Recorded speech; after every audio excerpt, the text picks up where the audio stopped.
Okay, so we can see that I have subtracted the majority of the interior of what we would call maybe the bottom and the top, or the vessel and the lid. Okay, I left those pretty rough, and we're going to go over how to tighten that up. Okay, so right now, again, top and bottom, I can sort of double check to see how those register. This clay is pretty wet, so it's picking up some textures right now. I can always wait till it's a bit more leather or a little bit stiffer to sort of get a lot of those details nice and tightened up. But I can see that my facets are registering, which is really what I'm concerned about here. So I know we're on the right track. That's good. So I'm going to go ahead and open that back up. One thing I did is, as I was starting to sort of excavate or subtract the majority of that material, the way I sort of marked the perimeter initially, I then essentially went back over that same perimeter deeper each time I sort of subtracted a layer. And that sort of allowed me to get in there a bit more easily. It wanted to pull away from the wall more easily, as opposed to just pulling clay from a mass. I essentially scored that mass deeper and deeper each time, allowing that clay to pull away, making it pretty easy for me to subtract that clay. So at this point, I want to make sure that my walls are sort of perpendicular. Okay, so I'm gonna hold my hand on the outside, and I can kind of just rotate that. And I want these to be pretty perpendicular, again, because I'm going to be doing a seated lid. I want to make sure that when I put the coils in their respective place for the top and bottom, that I'm going to be more likely to register. If I have a sloped wall, for instance, it may not want to seat in a way that it sort of stays on. So I'm going to go ahead and push this through. So as you're carving, make sure you don't get too thin on the bottom, but that we're not too thick either. So some of you all, especially us folks that are newer to clay, I know, no surprise, because most of us have talked about it, some of our things are a little thick, right? And so if they're bone dry, which more than likely they will be by the time we fire them, we don't have too many issues. That is moisture trapped in the clay that then when we fire it, it's going to essentially want to either crack or explode. We probably won't have that issue as much because the clay will be so dry before we fire it. Nonetheless, something we want to work to avoid because of variables. If we sort of instill a practice now, it's going to show its head later. So let's instill essentially a good practice now. So keeping things really consistent in terms of thickness, okay? So I'm going to go ahead and do the same thing over here. And if it's too thick, if it's a jar and you're sort of taking that lid off and, you're using this thing, which hopefully you will, or someone in your family, one of your loved ones that maybe is far away and isolated right now, maybe they'll get a nice little jar gift in the summer once we're back online. So again, just trying to make sure, and I can sort of use my pinching techniques here as well, but I'm always supporting that exterior wall, so I'm not just pushing that wall out. I want to really support that because, again, these two pieces register, and if I'm pushing and augmenting that form, we're not going to have a good registration. And I can have fun here too. I just read this article how there was this Egyptian mummy in a museum since like 1932 or something, and they just opened it up fully for the first time and saw that there was like this whole painted goddess on the inside of the lid. So it got me thinking, we can sort of have fun with that idea. So what if I went ahead and, did some texturing? I could do some filigree. I could do some patterning. I could take some impression tools that I have, and I can actually decorate the interior as well. So a lot of times I think when we consider decoration, we think about that decoration on the outside. But a vessel is more than something that contains. A vessel is a form that has both an interior and an exterior. Those two things can be simply functional. Okay, so for instance, glazing the inside of a vessel means that it can hold water and that it's food safe typically, right? But that's just one way to think about it. That interior can essentially create a conceptual dialogue with the exterior and vice versa. So maybe if we have a really geometric exterior, maybe we want to carve or put some sort of organic decoration on the inside to sort of juxtapose what we consider interior exterior of a vessel form. So that's sort of getting us into the conceptual realm of what a vessel is. But we have time. We have time now, some more than others. But we do have time to sort of allow ourselves to be free in that way and think a little bit outside of the box, but no pun intended, but slightly intended. Okay, so now we have that sort of nicely cleaned up. I've put a little bit of patterning in there. I could go crazy with that if I wanted. I can even not do the patterning now, wait till this clay is a bit more set up. Then I could grab a sewing needle, a safety pin, some tweezers, a knife, and I could get really detailed if I wanted in terms of my carving, okay? So really think beyond this stage, what is this gonna look like? What do you want this to look like, right? Okay, so top and bottom. Now what I want to do is I essentially want to create the lid structure. So how will it sit and how will it sit on? Okay, so in and on. So to do that, we're going to go ahead and use coils. So I have some of this clay here that I carved out of the center. And I'm going to go ahead and put this additional clay back in the bag just so it doesn't dry out. So we've talked about rolling coils a little bit. But coils, I think, are one of those things that, seem super easy, but actually sort of take some finesse. So whenever I'm coiling, I like to start with sort of a consistent form. So I'll just sort of squeeze that lightly, rotating it in my hand.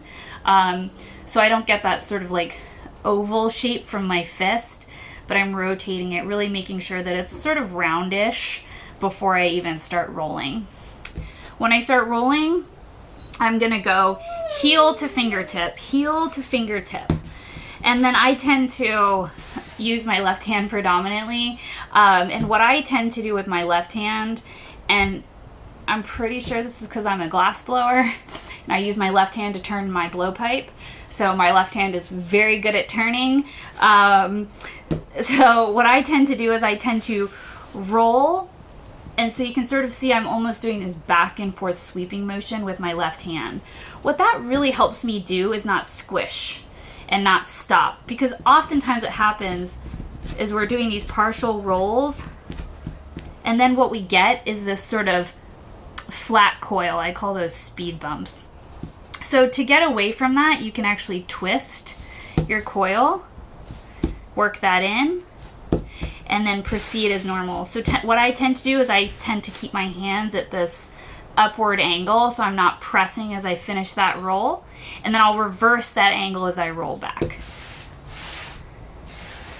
Full rolls, and I'm never really stopping. So think about it kind of like using a paint roller if you're painting your walls. The way you sort of come off your roller so you don't get that thick paint spot, for instance, that's sort of the same thing you're thinking about here. So I've got this nice little consistent coil. One thing with coils is sometimes we get this thin spot here. Couple options: you can just cut that, call it a day, or what I love about coils that I think people don't really think about is if I start on the outside of that thin spot and I roll in and I roll in and I go over that area and I compress that clay, and then I can broaden my hands, which actually pulls that clay. And now I'm really lightly touching. So fingers really wide, really just trying to get more of a consistent shape rather than trying to move the clay to thin or thicken it. Okay, so that's a really nice way if we sort of get some lumpy bumpies, how we can get away from that. So I don't need this thick of a coil for what we're doing. So I'm gonna go ahead, just cut that in half, set one of those aside. So we're actually looking for a coil that's actually relatively thin. So I'm looking for a coil, and again, I'm using my wide fingers here because it's a small piece. I can't really fit 2 palms on there, but I can use my fingers. As that coil gets longer, I can go ahead and get the full hand into the mix. So I'm pressing a little bit now. As I press, I'm essentially pressing and pressing. So the way I do it is I sort of move the one mass or one side away from me. Now for long coils, I'm going to do this differently because those just end up flopping around and get really long on us. But you can see I like to sort of start at one side, just like we're pulling up on the potter's wheel, right? We don't want to pull too much clay at once. We want to be super progressive with how we create that. So I'm just a little bit of pressure, and essentially I keep my heel on the table the whole time. I think you can see that, until we sort of have about 1/4 inch, okay? So this is my bottom. I'm gonna wanna put a coil seated into my jar, the same, essentially as deep as the thickness of the coil itself. Because what I'm then going to do is put a coil on the inside at the top of the rim, which will then fit in, okay? So first thing I'm gonna do is sort of measure the perimeter.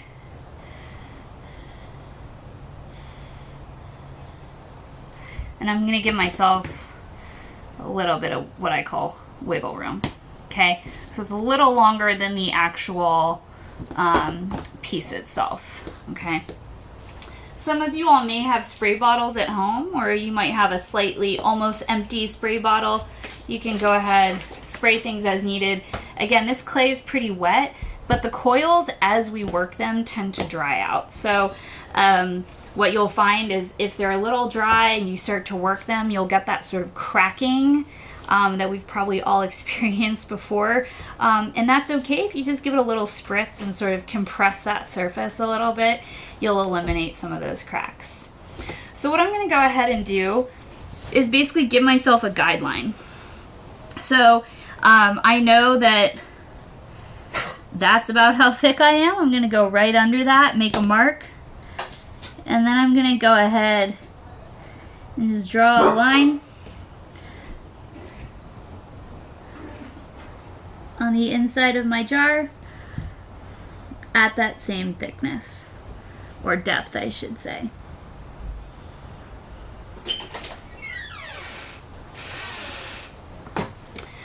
So from here I'm going to go ahead and use my scoring and slipping technique.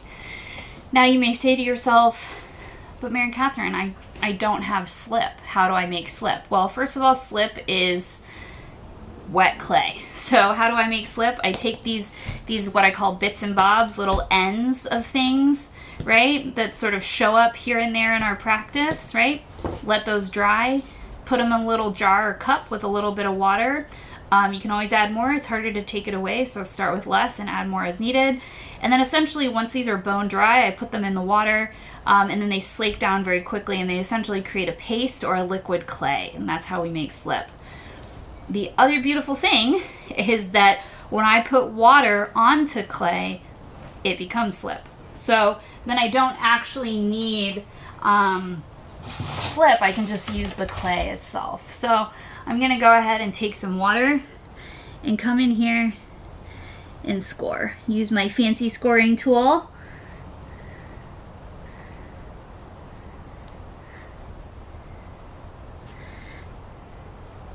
And I'm going right on that line, okay? Going right on that line, because what I'm going to be doing is I'm going to be smearing it above and below slightly to attach it, okay? You can always take a little bit of water as well and kind of dab. What's really happening here is essentially we're opening up the clay, and we do it on the other side as well, and then those slips and scores sort of lock in. And when we add the water, they sort of suction right? And then through compression, as we work it, they sort of become one, okay? So that's essentially what we're working with right now. So I'm gonna go ahead and score this actually in the opposite direction, opening up that clay, giving it some of that structure. A little bit of water. The water essentially helps it slide and suction together. A little bit more on the end here. Boop. And then I'm gonna go ahead and just start by compressing that on really lightly, holding the exterior of the wall as I press from the interior.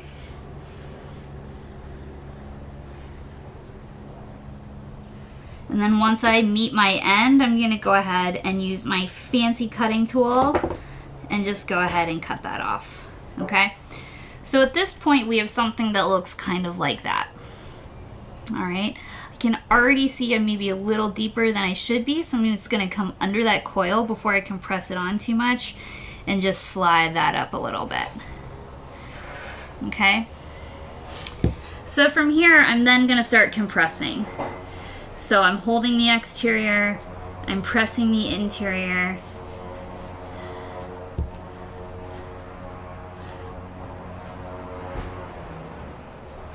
Okay, so we've compressed that on a little bit. Now I'm gonna go ahead and I'm just gonna slowly, lightly, gently sort of pull one edge, and I'm sort of pulling it up. So you can see that's what happens when we don't support. So by supporting, and some of us, you know, we're not nimble enough. We have larger fingers. I happen to just have very dainty fingers. One thing that's nice, again, I can grab my tools.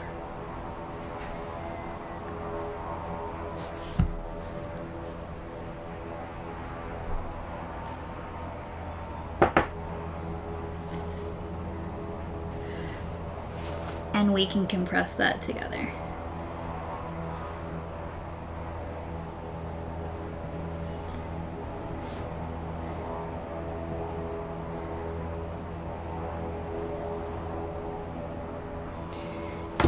And then another great tool is a pencil eraser, and I can come in and sort of smooth that connection out. And then I'm going to come underneath and again just sort of pinch, and essentially I'm pinching from the bottom and the top. So I'm pinching and pushing at the same time while supporting the outside. So pinch, push, pinch, push, pinch, push. So I'm pinching to thin and then pushing to sort of create a sort of area that's going to attach to the wall. Pinch, push, pinch, push, pinch, push, pinch, push, pinch, push, pinch, push, pinch, push, pinch, push, pinch, push. And so you can see essentially this is what's happening on the top and bottom of our coil, and this is what's creating the seat for our lid. So that's essentially what we're doing right now. So we're pinching, pushing, pinching, pushing, pinching, pushing. The other nice thing about working from home is that we have so much time to practice all of these things. So be patient with yourself. Subtractive processes we have a little less control over, maybe than what we think of on the wheel, where, you know, the wheel, we set ourselves up, we know the process, we sort of end up with what we're looking for. Some of you guys are thinking like, not me, and that's okay. But with subtractive, it's really just letting the material speak to you a little bit, and knowing that as that clay sort of gets more rigid and dries out a bit, we have that opportunity to come in and finesse that material a little bit more. So that's essentially what we're dealing with. I can come under. Some of you all might be able to see we've got some texture underneath there. So I'm going to come under and sort of smooth that out. Again, also recompressing that connection. Okay, so that's essentially the seat for our lid. All right, now we want to make what will sit in, right? So if we think about this, make sure I'm on my right facet. Yes, I am. Okay, so as we think about it, we need a coil inside that's going to sit into the body. Okay.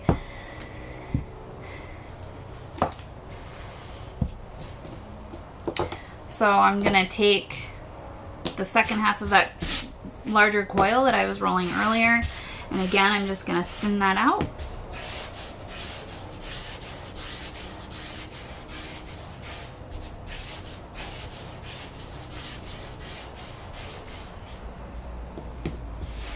Using my fingers wide, you can see as I open my fingers up, I'm extending that. If I bring my fingers in, I'm compressing it, right?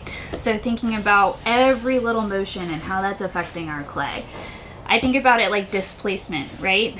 So if we have a jar of water, we put an object in that jar, the volume of that water is going to offset based on the mass or volume of that object. If I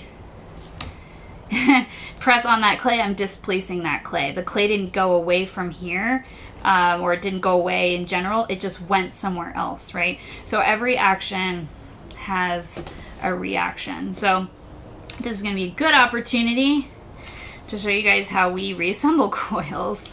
So I sort of opened that up. Say I want a longer coil, right? And this is a really great way to be conservative. If we've created a bunch of coils, I don't want to have to stop and roll more coils. So I tend to take all my little scraps, put them in a bag so they stay usable. So at this point, you can see I've created 245 cuts. I essentially line the shoulder of that cut up with the other, and then I just start at that corner, and then I compress outward to the thin area. Then I'm going to go right here and roll. And then I can use that compression technique coming back in. And again, remembering the idea of platelets, how clay is essentially platelets suspended in water that creates a sort of viscous solution that allows us to mold it, right? So now we've just realigned those platelets, okay? So if I want this lid to fit onto the body, I'm gonna wanna put that coil right on the inside, protruding from the base of this, okay? It's gonna be a little tricky. What we may find is as we fit these, I may need to sort of pinch this a little bit or subtract some of this to get things to fit well, okay? So first thing I'm gonna do, I'm gonna grab my little scoring tool, and I'm just gonna score right on the rim.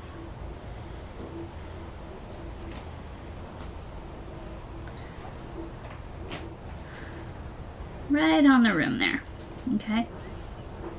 All right. Now we're gonna go ahead and score.